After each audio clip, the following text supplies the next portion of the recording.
Hey, feels right. Feels right, man.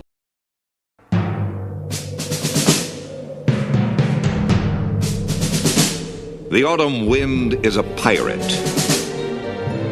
blustering in from sea. With a rollicking song he sweeps along, swaggering boisterously. His face is weather-beaten. He wears a hooded sash, with a silver hat about his head, and a bristling black mustache. He growls as he storms the country, a villain big and bold. And the trees all shake and quiver and quake as he robs them of their gold. The autumn wind is a raider, pillaging just for fun. He'll knock you round and upside down and laugh when he's conquered and won. Alright, we all know how the Las Vegas Raiders went 5-4 down the stretch last season to get head coach Antonio Pierce a full-time job. But in the 4 losses, they lost the battle of the trenches. So when GM Tom Telesco was hired, his first priority was to address the trenches on both sides of the ball. He started with the acquisition of star interior defensive lineman Christian Wilkins. Then he touched up his offensive line by re-signing center Andre James and drafting guard Jackson Powers Johnson. But what Telesco didn't do this offseason is just as important. Instead of drafting right tackle Talise Fuaga in round 1 of the 2024 NFL Draft like a lot of Raider fans wanted him to, he took tight end Brock Bowers, the best player available. That means Thayer Munford is finally in line for his opportunity. Those of you that have been watching me over the years know I've been pounding the table for him since they drafted him in 2022. After taking the starting right tackle competition well into the season for 2 years in a row, he finally became the starter when Pierce took over last year. I think he's ready for that opportunity too. We start with the bad. Munford really doesn't have any weaknesses. He just gets caught slipping in a bunch of different ways. There, Rashawn Gary just beat him around the corner. Here, Jalen Phillips gets him with an inside move.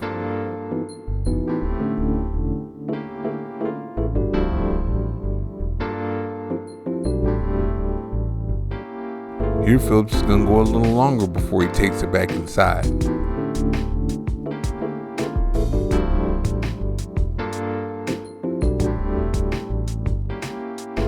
Here he's going to get caught sleeping on the stunt.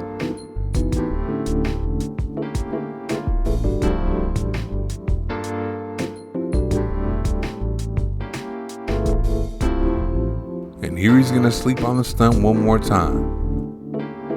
Again, there's no one thing that constantly gets him beat. He's either on point or he's slipping. And now we're on the good. He's reliable at the point of attack in the running game.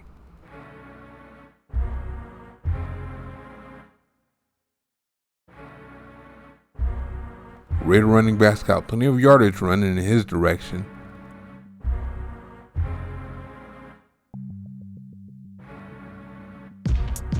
He actually improved a lot in that department last year.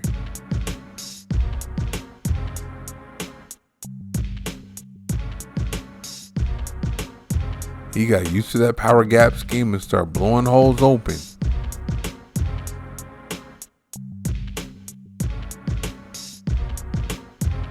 He also gets it done when it's down and dirty near the goal line.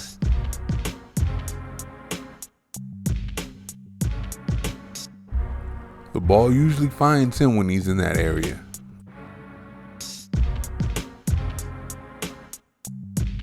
Munford is athletic, so he can get to the second level.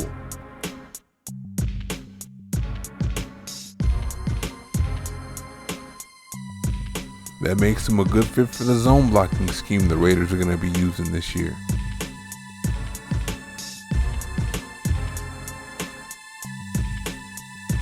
This isn't a great play, but watch him get out of his stance and get to that linebacker.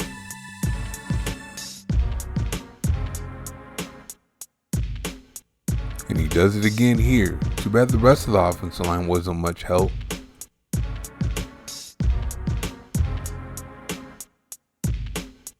Oh yeah, here he is again getting to that linebacker.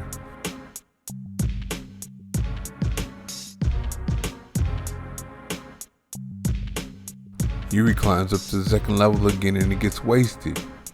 Putting Hunter Renfrow on an edge rusher isn't a good idea. Munford does well on his combo blocks too.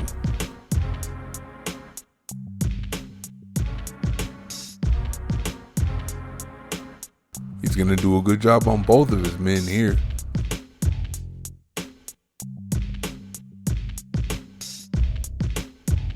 He makes this run possible with his combo block here.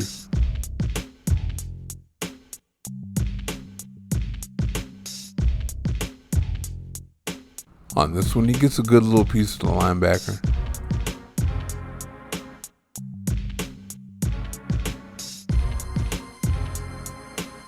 Now watch him make the hole on this one.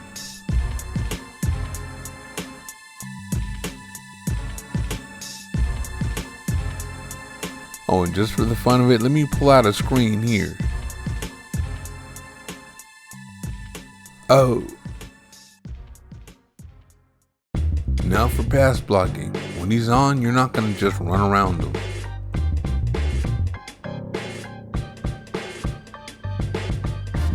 His kick slide gets him nice and deep.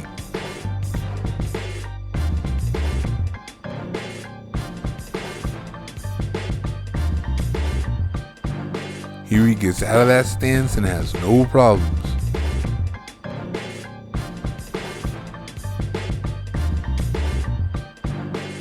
Here they're going to try him with speed again, and he pushes the edge rush right past the quarterback.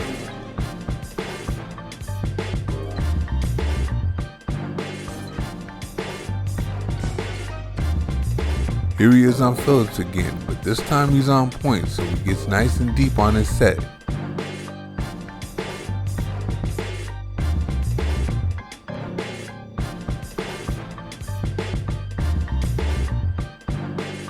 Munford could also change directions with counter moves. Aiden Hutchinson just tried him there. Here, Jermaine Johnson's going to try him with a spin move inside, and it's not going to work.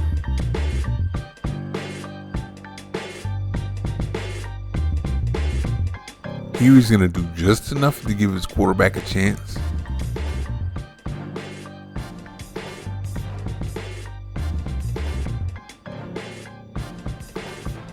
Munford sees this inside move coming from a mile away.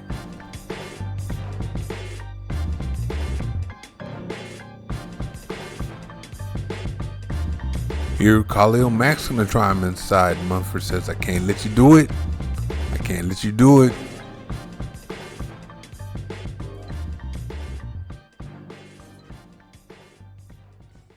Between his long arms and his ability to drop his butt and anchor, the bull rush doesn't give him any problems.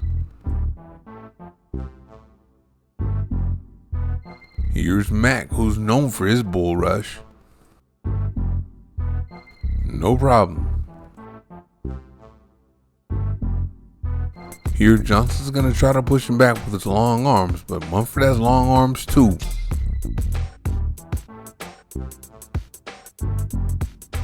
He's not that guy that you're going to simply push into the quarterback's lap.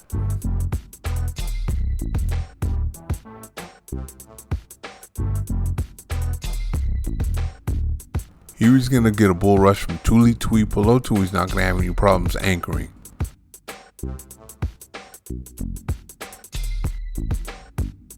And here, Daniil Hunter's going to try to push him back with his long arms, and that's not going to work. And Munford knows how to use those 35.5-inch long arms. He shows independent hand usage here.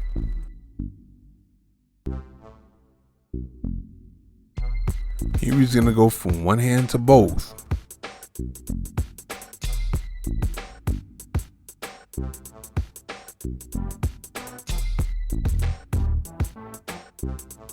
Here he does it again. He starts off jabbing with one hand, then he gets both of them in there.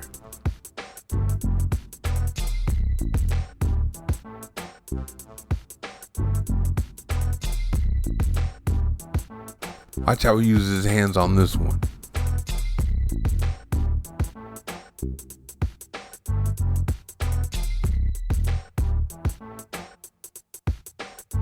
Right tackle, left tackle, it doesn't matter. It's going to be hard to get past him with those long arms.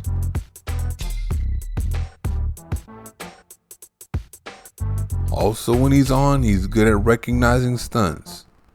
He picks this one up from the tight end position. Here he just does what he's supposed to do when the stunt comes to him.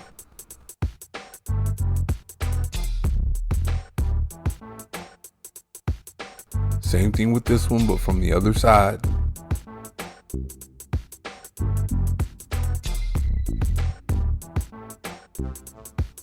Now this is a good one. He gets a good piece of both of them.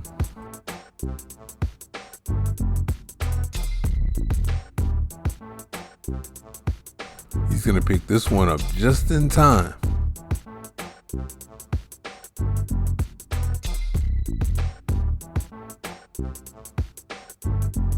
And this one is easy work.